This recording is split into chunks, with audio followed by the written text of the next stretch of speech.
আমরা এখন ত্রিপুরা রাজ্যের দুইজন উপজাতি মানুষের কথা স্মরণ করব। একজন হলেন সানাওয়ালা রিয়াং, তার বাড়ি 18 মুড়া Biladhan Riang Para, post office Mugiakami, Teliamura sub division, খোয়াই জেলায়। তিনি প্রিমিটিভ গ্রুপ অফ ট্রাইবের মধ্যে পড়েন। ওরা গাছে পাহাড়ে খুব নির্জন জায়গায় থাকতে ভালোবাসতেন এবং লোকজনের সাথে প্রায় মেলামেশা করতেন না। ওদের পূর্বপুরুষ লেখাপড়া করেননি, পাহাড়ে জঙ্গলে পশু শিকার করে ওই কোনো রকমের জীবনযাপন করেছেন। সেই পরিবারই জন্ম হয়েছিল সানাওয়ালার। সানাওয়ালা পরে অল্প পড়াশুনো করে। সানাওয়ালা রিয়াং, আমরা যখন ত্রিপুরায় কাজ করি মনে হলো ত্রিপুরায় খুব অশান্তি, এক্সট্রিমিস্ট মুভমেন্ট চলছে, জঙ্গিরা পুলিশদের মেরে ফেলছে, সিআরপিএফদের। প্রথমবার যখন ত্রিপুরা রিলিফ করতে যাই তখন ওই অঞ্চলের দিয়ে যখন গাড়ি যাচ্ছে কৈলা শহরের পথে, আমাদের গভর্নমেন্টের গাড়ির ড্রাইভার বললেন কালকে এই জায়গাতেই সিআরপিএফের জওয়ানরা যাচ্ছিলেন, ওদের উপরে বম চার্জ করা হয়েছে, 9 জন একত্রে গাড়ির মধ্যেই মারা গিয়েছিলেন। একটু ভয় পেয়েছিলাম, পরে মনে হলো কি করে এই অবস্থার থেকে মুক্তি পেতে পারে মানুষ। তা আমরা রামকৃষ্ণ মিশনের তরফ থেকে এর আগেই একটা স্কুল করার পরিকল্পনা করেছিলাম এবং আমি যাওয়ার আগেই স্কুল হয়ে গেছে। এই যে ঘটনা বললাম তারপরে স্কুল হয়েছে। বিজয় রাঙ্খাল নামে একজন নেতা ছিলেন ওই জঙ্গিদের, তিনি ভারত সরকারের কাছে প্রস্তাব দিয়েছিলেন যে আমাদের আন্দোলন বন্ধ হবে যদি রামকৃষ্ণ মিশন একটি ভালো বিদ্যালয় উপহার দেয় আমাদের কাছে। তো রামকৃষ্ণ মিশন বিবেকনগরে আমতলী অঞ্চলে একটি বিরাট স্কুল তৈরি করলো আস্তে আস্তে, এবং তাতেও জঙ্গি হানা কমেনি। পুলিশের উপরে অত্যাচার বা মানুষকে আতঙ্কে রাখার একটা প্রক্রিয়া চলছিলই। এইসব সময়ে যখন আমি গিয়ে পৌঁছেছিলাম ত্রিপুরায়, সেটা 99 সালের শেষের দিকে, 1999, সেই সময় আমরা যখন যেতাম ওই পাহাড়ি অঞ্চলে কিংবা দক্ষিণ ত্রিপুরা থেকে, পশ্চিম ত্রিপুরা থেকে উত্তর ত্রিপুরার দিকে, সেই সময়ে আমাদের ভয় করত। আমাদের সামনে পেছনে পুলিশ কনভয় থাকতো, আর সব সময় যেতে পারতাম না, সময়ও নষ্ট হতো। লক গেটের মতো বন্ধ থাকতো, টাইমলি খুলতো, দিনে 2 বার বা 3 বার মানুষ যেতে পারত ওই কনভয়ের ভেতর দিয়ে। সে সময় আমাদের সাথে কাজ করেছেন, পিডব্লিউডিতে চিফ ইঞ্জিনিয়ার ছিলেন, সেক্রেটারি ছিলেন, খড়গপুর আইআইটির ফার্স্ট ব্যাচের সিভিল ইঞ্জিনিয়ার ধীরেনচন্দ্র দেবনাথ। ধীরেনবাবু বেলুর মঠের দীক্ষিত বীরেশ্বরানন্দজি মহারাজের কাছে। তিনি বললেন, মহারাজ এই পাহাড়ি মানুষগুলোর জন্য আরও কিছু কাজ করা দরকার, এবারে স্পটে গিয়ে আমরা কাজ করব।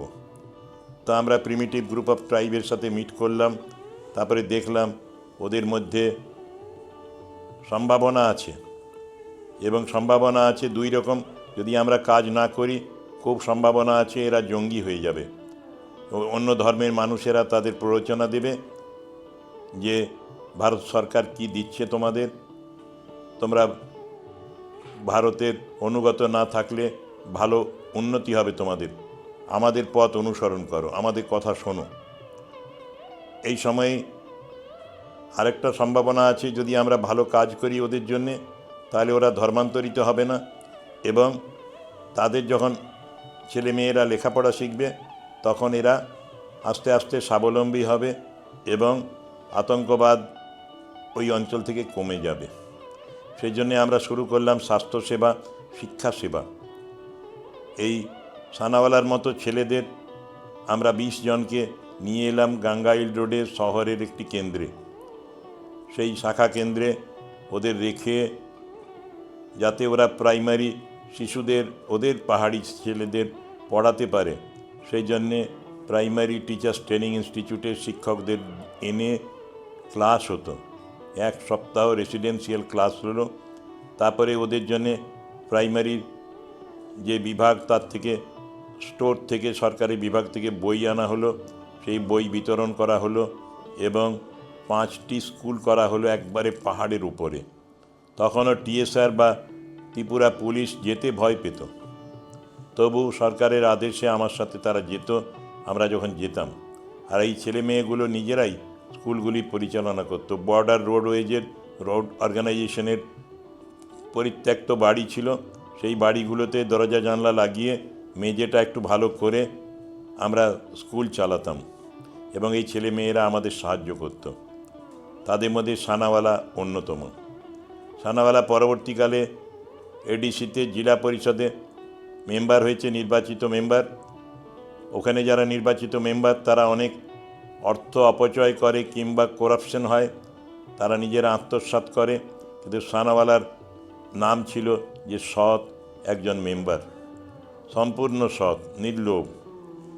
সে পরিশ্রম করে চাষবাস করে আয় করত এবং আমরা তাদের পশুপালনের শিক্ষাও দিয়েছিলাম। এই ট্রাইবদের বাড়ি বাড়ি আমরা ছাগল পৌঁছে দিয়েছি, শুয়োর কেনার জন্য টাকা দিয়েছি এবং নানাভাবে ওরা শুয়োর চাষ করে, ওই ছাগল চাষ করেই জীবিকা নির্বাহ করেছে। আর স্কুলে যারা কাজ করত, সেন্ট্রাল গভর্নমেন্টের অনুদানে আমরা ওদের অল্পই স্যালারি দিতে পারতাম। এগুলো স্যালারি বলে না, অনারারিয়াম বলে।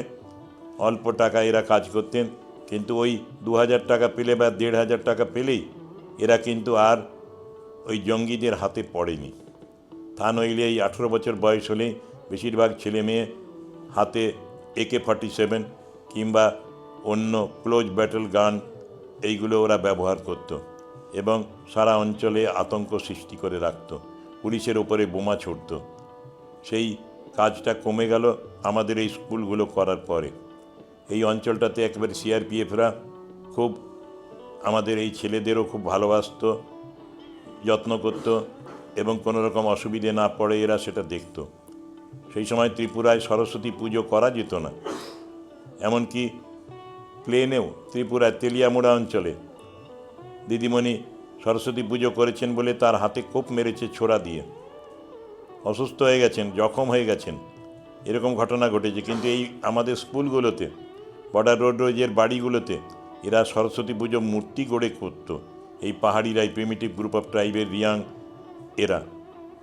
এবং এই পুজো দেখার মতো হতো। আমি পুজোর দিনে যেতে ভয় পেতাম, পুজোর পরের দিন গিয়ে দেখেছি পুজো হয়েছে, ফুল ইত্যাদি পড়ে রয়েছে এবং দ্বিতীয় দিনেও আমাদের কাছে ফল মিষ্টি ধরে দিয়েছে ওরা সেবা করার জন্যে। আমরা আবার ছেলেদের, ছোট ছোট বাচ্চাদের খাইয়েছি। পরিবেশ একটা দৈব পরিবেশ হয়ে গেল এখানে। রেগুলার মেডিকেল ক্যাম্প হতো ত্রিপুরা রামকৃষ্ণ মিশনের তরফ থেকে এবং আই অপারেশন ক্যাম্পে আমরা নিয়ে যেতাম শহরে এখানকার বৃদ্ধ বৃদ্ধাদের। তারা চোখে দেখতে পেত, অনেকেই ছানি অপারেশন না করালেও পুরো অন্ধ হয়ে যায়। এই অন্ধত্ব নিবারণ হলো বয়স্কদের। এরপরে আস্তে আস্তে উন্নতি হতে লাগলো। অনেক ছেলে মেয়ে পেয়েছিলাম ছোটদের, যাদের ঠোঁট কাটা, তালু কাটা। তখন IGM হসপিটাল ত্রিপুরাতেই, আগরতলাতেই, সেখানে রামকৃষ্ণ মিশনের সারগাছির এক ডাক্তারবাবু, তাঁর ছেলে ও এই সার্জারি শিক্ষা করেছিল, প্লাস্টিক সার্জারি। তিনি অপারেশন করে দিয়েছেন অনেকগুলি ছেলে মেয়ের। গাঙ্গাইল রোডে ওরা থাকতো এবং ওদের অপারেশন হতো সাকসেসফুল। নানা কারণেই ওরা রামকৃষ্ণ মিশনের উপরে খুব কৃতজ্ঞতা বোধ করতে লাগলো এবং তাদের, আমাদের সেবা তো হতো স্কুলে, এর সাথে এই গ্রামে স্পটে কাজ করার ফলে এদের মধ্যে একটা আনুগত্য এসেছিল, শ্রদ্ধা এসেছিল রামকৃষ্ণ মিশনের উপরে, যার কেন্দ্রে ছিল এই সানাওয়ালা রিয়াং। সানাওয়ালা রিয়াং এখনও টাচ রেখেছে আমাদের সাথে, এখনও আশ্রমগুলিতে যাতায়াত করে, ঠাকুরের কাছে আসে, শ্রদ্ধা জানায়, প্রণাম করে, কিছু গ্রামীণ ফল নিয়ে আসে, সবজি নিয়ে আসে সেবা কাজের জন্যে। আর তার যতটুকু সামর্থ্য অর্থ দিয়েও সেবা করে মানুষের। সানাওয়ালার বিরাট পরিবার, একে একে 5টি মেয়ে হয়েছে, কিন্তু 5টি মেয়েকেই পড়াচ্ছে ভালোভাবে, অনার্স পড়াচ্ছে, কেউ ফার্মেসি পড়ছে। এরকমভাবে কাউকে অশিক্ষিত রাখতে চায় না এখন সানাওয়ালাও গ্রামের লোকের কাছে আদর্শ। শিক্ষাই হবে জীবন, শিক্ষাই আনবে চেতনা, শিক্ষার ফলে মানুষ স্বনির্ভর হবে। শিক্ষা হলে ওই আতঙ্কবাদীদের হাতে পড়বে না এবং আতঙ্কবাদের বিরুদ্ধেই বরং এরা যাবে। ওইভাবেই অংশ না নিলেই আতঙ্কবাদ দূরে চলে যাবে। এই কাজটিতে সানাওয়ালা অগ্রণী হয়েছে। সানাওয়ালা ফরেস্ট ডিপার্টমেন্টেরও বন্ধুর মতো কাজ করে। ফরেস্ট থেকে আজকাল গ্রামে যেন গাছপালা না কাটা হয়, সেই জন্য এই মানুষগুলিকেই বন্ধুর মতো একটা সোসাইটি করে, সংগঠনের মতো এদের সাথে ফরেস্ট সম্পর্ক রাখে এবং এরাও ফরেস্টের গাছপালাগুলো রক্ষা করার চেষ্টা করে। সানাওয়ালা এই প্রশিক্ষণ এবং এই ভিজিট করার জন্যে মাইশোরে গিয়েছিল। মাইশোর থেকে চন্দন বন দেখে এসেছিল, চন্দন গাছ কিছু নিয়ে এসেছিল, লাগাবার চেষ্টা করেছিল ওই অঞ্চলে 18 মুড়ায়, কিন্তু গাছগুলো বাঁচেনি, কারণ পরিবেশ ভিন্ন রকমের। কিন্তু চেষ্টা করেছিল যে এখানেও মানুষ যেন স্বনির্ভর হয়। এখন ত্রিপুরার অনেক অগ্রগতি হয়েছে, আরও হবে আগামী দিনে, কিন্তু সানাওয়ালা এই ব্যাপারে, সানাওয়ালার যে কাজ, সানাওয়ালার মতো আরও কয়েকটি ছেলের কাজ, সেইগুলি ভালো পথ দেখিয়েছে মানুষকে। এই ব্যাচেই প্রিমিটিভ গ্রুপ অফ ট্রাইবে 20টি ছেলেকে রাখা হয়েছিল আমতলিতে এবং তাদের ড্রাইভিং শেখানো হয়েছিল, গাড়ি চালানো। ড্রাইভিং লাইসেন্সও রামকৃষ্ণ মিশনের প্রচেষ্টায় তারা সবাই লাইসেন্স পেয়েছিল, ভালো ড্রাইভার হয়েছিল। প্রথমে টেম্পোরারি ক্যাজুয়াল স্টাফ, তারপরে সরকারের স্থায়ী কর্মী হয়ে তারা এখন জীবনযাপন করছে। অনেকে তাদের মধ্যে পুলিশের গাড়িও চালায় এবং সরকারি অন্য ডিপার্টমেন্টেও গাড়ি চালিয়ে তারা স্বনির্ভর হয়েছে। ধীরেন দেবনাথ মশাই এই শিক্ষাটা দিয়েছিলেন, আমাদের মধ্যে এনেছিলেন যে এরা যদি স্বনির্ভর হয় তাহলেই ওই অঞ্চল থেকে আতঙ্কবাদটা চলে যাবে, জঙ্গিপনাটাও কমে যাবে। এখন ত্রিপুরা জঙ্গি মুক্ত হয়েছে এই অনেক কারণে, তার মধ্যে একটি রামকৃষ্ণ মিশনের এই প্রিমিটিভ গ্রুপ অফ ট্রাইবের সেবা, যার মধ্যে একজন অংশগ্রহণকারী হলো সানাওয়ালা রিয়াং, যে এখনও রামকৃষ্ণ মিশনের সাথে সম্পর্ক রেখে চলেছে। আমরা আশা করব আর কখনোই ত্রিপুরায় এই অন্ধকার আসবে না। অন্ধকার থেকে আলোতে যাওয়াই হচ্ছে মানুষের ধর্ম। তমসো মা জ্যোতির্গময়, এই মন্ত্র এই ত্রিপুরাবাসী পেয়েছে, আর এই আলোতেই তারা বাস করবে।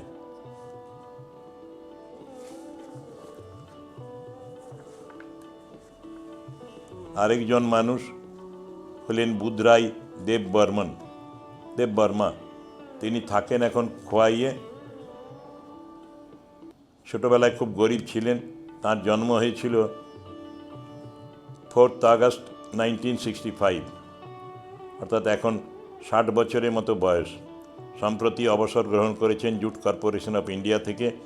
একবারে ছোট পদে কাজ করতে করতে আস্তে আস্তে ম্যানেজার পদে উঠেছিলেন এবং তিনি ওই রকম মানুষের কাছে একটি আদর্শ হয়ে উঠেছিলেন। বহু জায়গায় বদলি হয়েছে তার, ত্রিপুরা, আসাম, পশ্চিমবঙ্গ, কারণ এটা তো কেন্দ্রীয় সরকারের সংগঠন jute corporation of India, JCI। কোনো দিন না করেননি অন্য রাজ্যে যেতে। সব রাজ্যে গিয়ে সেই রাজ্যে সেই জেলার পরিবেশের সাথে মানিয়ে চলেছেন, সকলকে নিয়ে কাজ করেছেন। তার কাজটাও ছিল দেখার মতো। প্রত্যেকেই তার সুনাম করত, কারণ তিনি কোনো দিন কারোর সাথে বিরোধ করেননি। ছোট্ট উপজাতি সম্প্রদায়ের মানুষ, যাদের বলছিলাম তখন এরা যখন ছোট ছিলেন তখন সেইভাবে মানুষ বলেই ভাবতেন না। সেই বাধা বিপত্তির মধ্যে থেকেই বুধরাই দেববর্মা নিজেকে বড় করেছে। রামকৃষ্ণ মিশনের সাথেও অনেক দিন ধরেই তিনি যুক্ত, এখনও যুক্ত আছেন। যখনই পারেন তখনই রামকৃষ্ণ মিশনে যাতায়াত করেন। আমাদের সব আশ্রমের সাথে তাঁর পরিচয়। 2টি কেন্দ্র আছে, এখন কৈলাসহরেও একটি কেন্দ্র হয়েছে। সব কেন্দ্রগুলিতেই যাতায়াত করেন উনি। খোয়াই থেকে কৈলাসহরও কাছে, একই রকম দূরত্বে বিবেকনগর বা ধলেশ্বর, সেই সব জায়গায় তিনি যাতায়াত করেন। তাঁর স্ত্রীও সুশীলা দেবী, তিনিও এখন মেট্রন হয়েছেন, সিস্টারে কাজ করেন।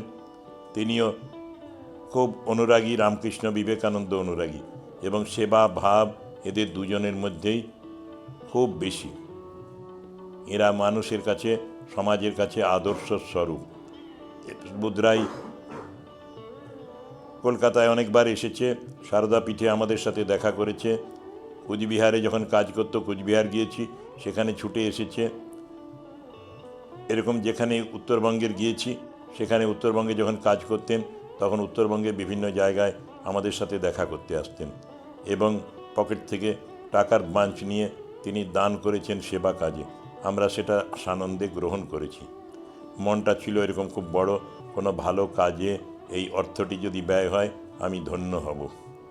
এই রকমের মানুষ বুধরাই দেববর্মা। বুধরাই দেববর্মাকে আমাদের এখন রামকৃষ্ণ মিশনের অনেকেই চেনেন। সেই সাধারণ কাজ থেকে শুরু করে তিনি এসেছেন।